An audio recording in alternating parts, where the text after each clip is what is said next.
I go underground before the sun rises. The air above is cold, but down here the cold disappears fast.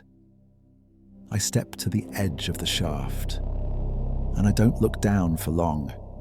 Not because I'm brave, because if I look too long, my legs remember what's waiting. The ladder is damp, wood slick with age and breath and soot. My boots find each rung by habit. Light fades behind me. Not slowly, quickly, like someone closing a door. By the time my feet touch the bottom, morning might as well not exist. Down here, we don't measure time with clocks. We measure it with pain, with hunger, with how long the candle lasts. The air is thick before the work begins. It sits in your throat. It coats your tongue. Every breath tastes like the mine. I cough, quietly. Not because it doesn't hurt, but because everyone coughs. You learn not to make a sound of it. There are men ahead of me moving like shadows. Faces half seen in the lantern glow. Eyes that don't meet yours for long. We save our breath. The tunnel is low. Low enough that you forget what standing straight feels like. Your back bends without asking permission. And after enough years, it stays that way. I haven't lifted a tool yet, and my hands are already black. Coal dust lives in the cracks of my skin, in the lines of my palms and under my nails. It never really leaves, even after washing, even after sleep, if I can call it sleep.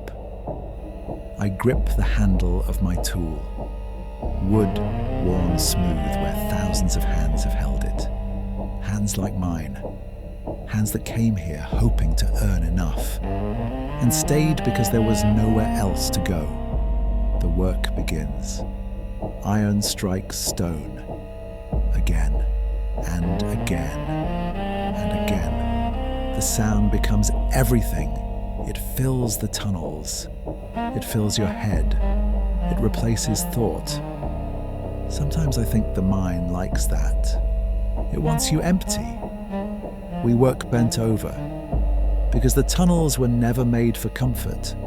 They were made for coal. The carts wait on narrow rails, metal wheels, wooden sides, always hungry.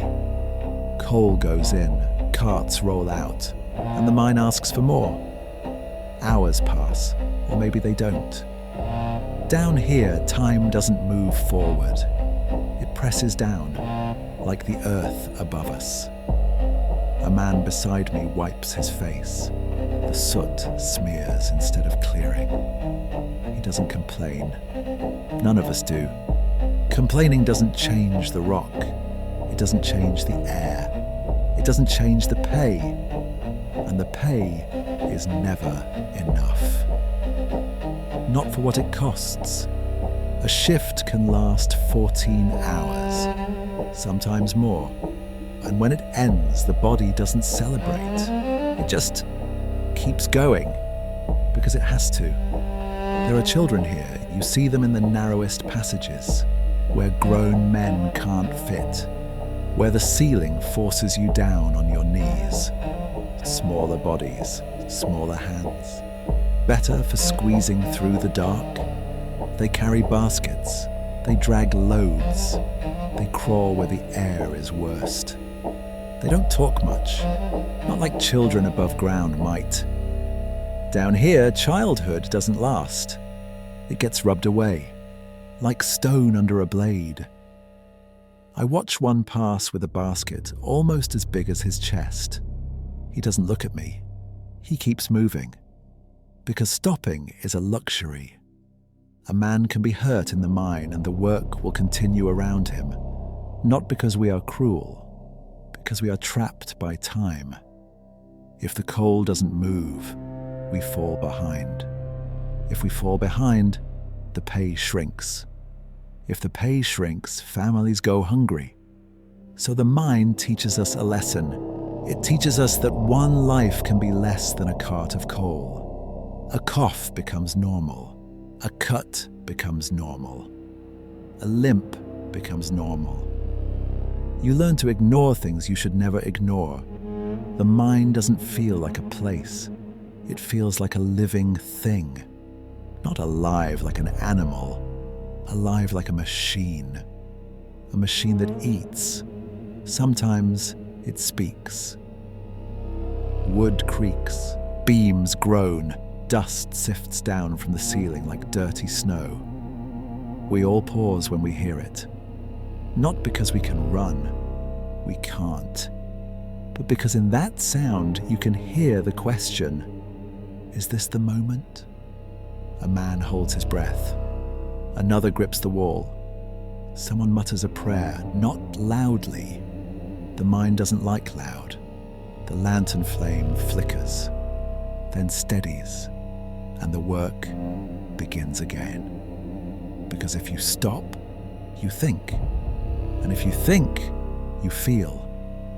There are other dangers too. Gas you can't see. Dust that can ignite. A spark where a spark should never be. Sometimes there is an explosion, a sudden force, a violent breath from the earth. And then the silence. Silence is worse than screaming. Because silence means you don't know who is still moving, who is still breathing, who is still there. Today, the mind shifts. It's subtle at first. A strange shudder underfoot, a sound like a deep sigh. Then another groan. Louder, a beam cracks. Somewhere ahead, not far. We freeze. The men closest to it don't speak. They don't need to. We all know what it means. A collapse can happen in seconds, but it can bury you for the rest of your life. Someone shouts a warning. A short, sharp sound, like it's already too late. Dust bursts into the air, so thick it swallows the lantern light. I taste grit. I feel it on my teeth, in my eyes, in my lungs. We step back, slowly, carefully, because rushing makes the ground angry. A cart sits abandoned, half filled, as if the mine interrupted mid-breath. Tools lie where hands dropped them. A shovel, a pick, a lantern hanging crooked, its light fading. No one goes forward. Not yet. We wait longer than we should. We listen. Sometimes after a collapse, you hear tapping, a faint rhythm, a plea from the dark. Today, there is nothing, just settling rock and the soft fall of dust. No one says his name, and if we say it, it becomes real. And some truths are too heavy to lift. Eventually, someone is sent to check. A man older than most.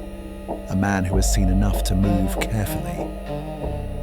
He returns without looking at us. That's how we know. Work doesn't stop completely, but it changes, becomes quieter, slower, like the mine is reminding us who owns this place. By the time the shift ends, my body feels hollow, not tired, beyond tired, like something has been taken from me. When I climb back toward the surface, the ladder feels longer than it did this morning. My hands shake, not from cold, from the effort of holding myself together. Light appears above, a faint grey turning to gold. The first breath of outside air feels thin, clean, almost unreal. Men emerge one by one, shapes in the dusk, faces still half hidden by soot. Smoke rises from chimneys in the distance, black against the sky, as if the world itself is burning slowly.